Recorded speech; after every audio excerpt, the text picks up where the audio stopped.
ရင်ဟောဒီရေကန်ထဲမှာလက်ကြီးတစ်ကောင်ရှိတယ်အဲ့ဒီလက်ကြီးနဲ့မိတ်ဆွေဖွဲ့ပါလို့ခိုင်းတယ်အဲ့ဒါလက်ကြီးနဲ့မိတ်ဆွေဖွဲ့မိတ်ဆွေဖြစ်ဟိုးခြုံထဲမှာဝင်လို့ငှက်ကြီးတစ်ကောင်လည်းရှိတယ်အဲ့ဒီဝင်လို့ငှက်ကြီးနဲ့လည်းမိတ်ဆွေဖွဲ့ပါလို့ခိုင်းတယ်ဝင်လို့ငှက်နဲ့မိတ်ဆွေဖြစ်တယ်နောက်ဒီတောတောင်တွေကဂူထဲမှာချင်းသေးမင်းကြီးတစ်ကောင်ရှိတယ်အဲ့ဒီချင်းသေးမင်းနဲ့လည်းမိတ်ဆွေဖွဲ့ပါလို့ခိုင်းတယ်ချင်းသေးနဲ့လည်းမိတ်ဆွေဖြစ်တယ်အဲ့ဒီလိုနဲ့မိတ်ဆွေပေါင်းသင်းရှိပြီဆိုတော့သူတို့နှစ်ကောင်အတူတူနေတနေ့တော့အဲ့ဒီတောအုပ်နီးနားမှာရှိတဲ့ဇနပုတ်ရွာကလူတွေကတောထဲကိုသားကောင်လိုက်ထွက်တယ်တကောင်မှမရဘူးအဲ့ဒါနဲ့မိုးလဲချုပ်တော့စိတ်ပြက်လက်ပြက်နဲ့အိမ်ပြန်လာရေကန်ဘေးရောက်အဲ့ဒီထိန်မင်းကြီးအောင်ဝင်ပြီးတော့နားကြတာအဲ့ဒီမှာစွန်ကလေးတွေရဲ့အတန်ကိုကြားတဲ့အခါကျတော့ရွာသားတွေကဟေးဘာကောင်မှလည်းမရခဲ့ဘူးတို့စွန်တိုက်ကိုတက်နှိုက်ပြီးတော့စွန်ကလေးတွေကြော်စားကြလို့ဆိုပြီးတော့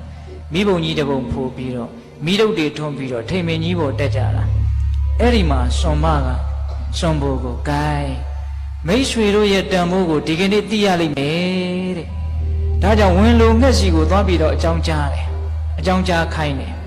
ဝင်လုံငှက်ရောက်လာတယ်နှုတ်သီးနဲ့ရေအပြည့်သေးတယ်အတောင်ပံကိုရေဆူအောင်ဆွတ်တယ်ထိန်မင်မောတက်နေတဲ့လူရဲ့မီးတုပ်ကိုအတောင်ပံနဲ့ရိုက်ချမီးငိမ့်တယ်ပြန်ဆင်းရတယ်နောက်တစ်ခါထပ်ရှို့ပြီးတော့တက်တယ်ဝင်လုံငှက်ထပ်ပြီးတော့ရိုက်တာပဲအဲ့ဒီလိုနဲ့အဲ့ဒီလိုတက်လိုက်ဆင်းလိုက်နဲ့တကောင်ရံရောက်တယ်ဝင်လုံငှက်လည်းအင်မတန်ပင်ပန်းတယ်အဲ့ဒီတော့စွန်မကစီမံခန့်ခွဲရေးမှုနော်စွန်ဘိုကိုဝင်လုံငှက်သိပ်ပင်ပန်းနေပြီလက်ကြီးတွေသွားပြီးတော့အကြောင်းကြားချင်အဲ့ဒီမှာလက်ရောက်လာတယ်ရောက်လာတော့လက်ကြီးကအဲ့ဒီမီးဘူကြီးကိုရှွန့်နေတဲ့သူ့ကိုလိမ့်ပြီးတော့အဲ့ဒီမီးဘူကြီးကိုတခါတည်းညှိမ့်သက်ဖြစ်တယ်အဲ့ဒီတော့လူတွေကဟေးစွန်သားနဲ့ဘာလို့မှလဲဟောဒီလက်ကြီးစားကြစို့ဆိုပြီးတော့လက်ကြီးဝိုင်းဆွဲတယ်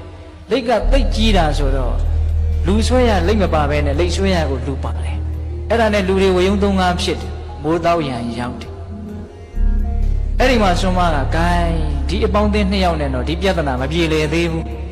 ချင်းသိမင်းဒီသွားကြည့်ပါအောင်လို့ခိုင်းတော့ချင်းသိမင်းဒီရောက်တယ်စွန်ဘူးရောက်တော့ချင်းသိမင်းကမိတ်ဆွေဆိုတော့ရောက်လာဟိန်းဟောက်တန်ကိုပေးလိုက်တော့ရွာသားတွေအားလုံးထွက်ပြေးရတယ်ဟုတ်လားအဲ့ဒီချင်းသေးသည်အဲ့ဒါဦးဇင်းတို့ဘုရားလောင်းမယ်အဲ့ဒီစွန်ဘိုစွန်မသည်ဒီဘဝမှာမိတ္တဗန္ဒကဇနီးခင်မွန်ဖြစ်လာတယ်ဟုတ်လားဒီတော့မြတ်စွာဘုရားကချစ်သားတို့အမှုကိစ္စကြီးငယ်တစုံတရာကျုံးလာရင်မိတ်ဆွေရဲ့တန်ဖိုးဟာထင်ရှားတယ်ဒါကြောင့်လူလောကမှာအခက်အခဲတွေအကျက်တဲတွေဆိုတာတနေ့မဟုတ်တနေ့တွေ့တတ်တယ်အမှုကိစ္စကြီးငယ်တွေဆိုတာတွေ့တတ်တယ်ဟုတ်လားဒါကြောင့်မိတ်ဆွေဆိုတာမရှိလို့မဖြစ်ပါဘူးမာနတွေခံပြီးတော့ဘယ်သူကိုမတူသလိုမတန်သလိုဒီလိုစိတ်မျိုးထားလို့မရဘူးဟုတ်လား